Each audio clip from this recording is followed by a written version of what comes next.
Family ఎలా ఉన్నారండి? అందరూ బాగున్నారా? నేనైతే చాలా బాగున్నానండి. ఈరోజు అయితే నేను మా హస్బెండ్ నైట్ కొన్ని గ్రాసరీ తీసుకొచ్చారు, అవన్నీ లోపల పెడుతున్నాను.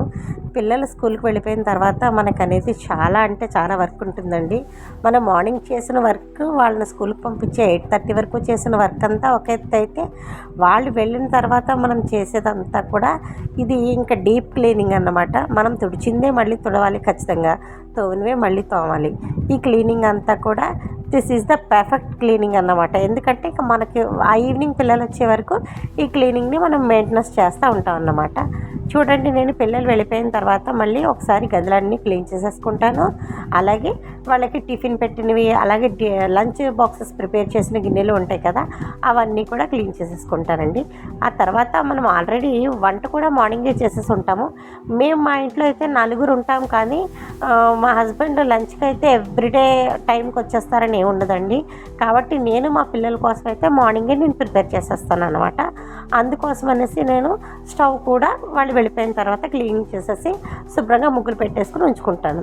ఒకవేళ మా హస్బెండ్ నాకు మళ్ళీ ఫోన్ చేసి నేను కూడా లంచ్కి వస్తున్నాను అంటే అప్పుడు నేను మళ్ళీ ఏదైనా ప్రిపేర్ చేస్తాను అన్నమాట. చూసారా, ఇక్కడ నేను మార్నింగ్ లంచ్ బాక్స్ ప్రిపేర్ చేసిన కుక్కరు, ఇంకా మిగిలిన సామాన్లు అన్నీ ఉంటే కూడా నేను క్లీన్ చేసేసుకున్నానండి. నేను ఇంట్లో ఎక్కువ క్లీన్ చేసేది ఏదైనా ఉంది అంటే షింకేనండి.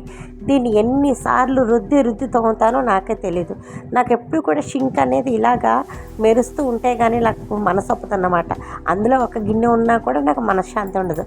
అందుకోసమని అలా తోముతూనే ఉంటాను. షింక్లో ఎక్కడ గిన్నెలు ఉంచడానికి నాకు ఇష్టం ఉండదండి. నాకు ఒక సైన్ ఉంటుందన్నమాట. అదేంటి అంటే ఎప్పుడు కూడా అంట్ల స్టాండ్ నిండా సామాన్లు ఉండాలి, షింక్ ఎప్పుడు ఖాళీగా ఉండాలి. ఎప్పుడు కూడా షింక్లో ఒక గిన్నె కూడా ఉండదు. నాకు ఇలా అనిపిస్తూ ఉంటుంది. నేను అలా చేయలేకపోయినా మా పాపనైనా బ్రతులాడి తోవేయమంటాను అనమాట. ఇదిగోండి, నేను అలాగే గ్రాసరీ కూడా రీఫిల్ చేసేసుకున్నాను. అలాగే బట్టలు అనేవి కూడా వాషింగ్ మిషన్ వేసి ఆరేసేసుకున్నాను. ఇప్పుడు నేను ఫ్రీ అయిపోతాను. అలాగే నేను ఫ్రెష్ అప్ అయిపోయిన తర్వాత మా హస్బెండ్ ఫోన్ చేశారన్నమాట. ఈరోజు ఆయన కూడా లంచ్కి వస్తున్నారు. నేను పక్కనే రైస్ వాచడానికి పెట్టేశాను, ఆలూ ఫ్రై చేస్తాను. ఎందుకంటే ఆయన ఇష్టంగా ఆలూ అయితే తింటారు, అందుకోసమని తొందరగా చేసేసానండి. ఇలాంటి మరిన్ని మీకు వీడియోస్ కావాలంటే నా ఛానల్ లైక్ చేయండి, షేర్